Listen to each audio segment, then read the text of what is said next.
Hello everyone, welcome to Deepa's kitchen. आज मी बनवणार आहे टरबुजापासून वॉटरमेलन पासून एवढी भारी लागणारी आईस्क्रीम। तर तुम्ही बघू शकता की माझा मुलगा किती मस्तपैकी आईस्क्रीम खातोय आणि त्याला 2-3 दिवस झाले तो बोलत होता मला की मम्मा बनव वॉटरमेलनची आईस्क्रीम बनव। तर तो डीमार्ट मध्ये गेला होता तर तो बोलला होता मला की आईस्क्रीम बॉक्स घेतले तर आईस्क्रीम बनव।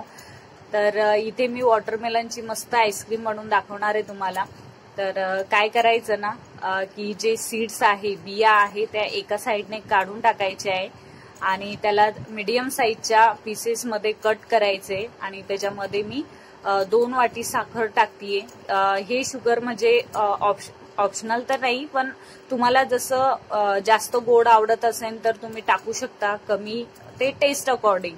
तर याला चांगलं मिक्सर मध्ये चांगलं बारीक करून घ्यायचंय, मिक्सीच्या जार मध्ये स्मॉल पीसेस मध्ये कट करून त्याला चांगलं बारीक करून घ्यायचंय। बघू शकता किती छान मस्त असं बारीक झालंय। तर 2-3 मिनिटं चांगलं फिरून घ्यायचंय, चांगलं बारीक होतं ते आणि एका छोट्याशा चाळणीने त्याला चांगलं गाळून घ्यायचंय की जेणेकरून जे रफ आहे, जो थोडासा बीज वगैरे असतं ना, तर ते वरती तरंगून येतं। तर बघा किती छान मस्त सॉफ्ट असं बॅटर बनलंय आणि टेस्ट पण खूप भारी लागतीये। तर खूप सिंपल आहे, खूप सोपं आहे बनवायला आणि असं काही नाही की जे आईस्क्रीम बॉक्स आहेत त्याच्यामध्येच आपण बनवू शकतो। तर कुठलंही तुमच्याकडे नॉर्मली कप वगैरे अशा याच्यामध्ये पण तुम्ही बनवू शकता, त्याच्यामध्ये पण बनतं, खूप भारी वेळ लागतं आणि थोडंसं पाण्यामध्ये ठेवायचं नॉर्मली आणि बरोबर ते इझिली निघून जातं।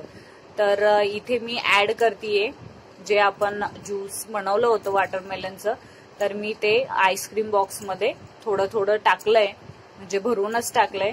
तर त्याला विचारलं मी, तो बोलला की मला पर्पल आणि ब्लू हे 2 आईस्क्रीम मी खाणार आहे। तर बोले ठीक। तर याला काय करायचंय की म्हणजे आता रात्रीचा संध्याकाळचा टाइम होता तर मी बनवलं होतं आणि याला बराचसा टाइम ठेवलं होतं मी फ्रीजर मध्ये, म्हणजे रात्री बनवलं रात्रभर आणि दुपारपर्यंत होतं ते फ्रीजर मध्ये। तर तसं नॉर्मली 4 घंट्यामध्ये बनून जातं। तर एक आमची आईस्क्रीम संपली पण होती, खाऊन टाकली होती म्हणून, तर त्याला राहवलं नव्हतं गेलं। तर मी तुम्हाला नंतर दाखवते, नंतर आईस्क्रीम मी दाखवतीच आहे तुम्हाला काढून। बघा किती मस्त भारी आणि काहीही तुटलेलं नाहीये। तर थोडंसं नॉर्मल पाण्यामध्ये ठेवा, मस्त इझिली निघून जाती, जास्त काही त्याला प्रेशर देऊन काढायचं काही काम नाहीये। बघा खूप टेस्टी लागतीये, तुम्ही नक्की ट्राय करा। स्वस्त रहा, मस्त रहा, चांगलं जेवण करा। Thank you, bye bye.